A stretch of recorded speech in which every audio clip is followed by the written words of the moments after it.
BNP নেত্রী খালেদা জিয়া যেই চিকিৎসার প্রয়োজন তিনি যে হাসপাতালে আছেন সেই হাসপাতাল থেকে সেটা পাচ্ছেন বলেই কিন্তু এখন পর্যন্ত তিনি সুস্থ আছেন।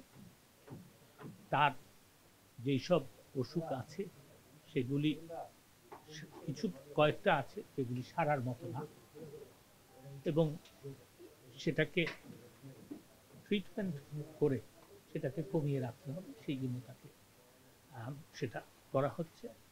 গতকালকে বিকালবেলা 4টার দিকে তার পেসমেকার লাগানো হয়েছে। এখন জন্ম সনদ দিয়ে খোলো বিকাশ স্টুডেন্ট অ্যাকাউন্ট, নিজের বিকাশ নিজে কর। এবং সেই পেসমেকারে তিনি এখন যথেষ্ট সুস্থ আছেন বলে আমি খবর পেয়েছি।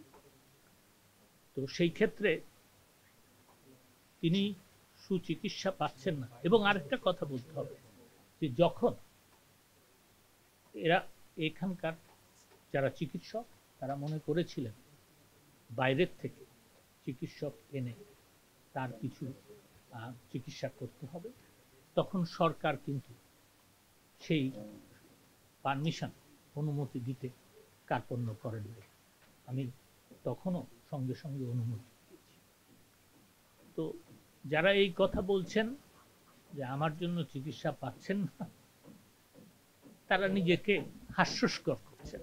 ভারসাম্য সঠিক আছে কিনা সেটা একটু দেখতে হবে, এবং এই ভারসাম্যটা ঠিক নাই বলেই তারা এইসব কথা বলছে। আমার প্রতি তারা যদি এই প্রেস কনফারেন্স করে তাদের রাগ উষ্মা প্রকাশ করতে চান, তাদের সেটা বাংলাদেশে স্বাধীনতা আছে, সবকিছু তারা করতে পারে। কিন্তু আমি আশা করব তারা সত্য কথা বলবেন, আমি আশা করব তারা ব্যক্তিগত আক্রমণ করবেন না। ধন্যবাদ।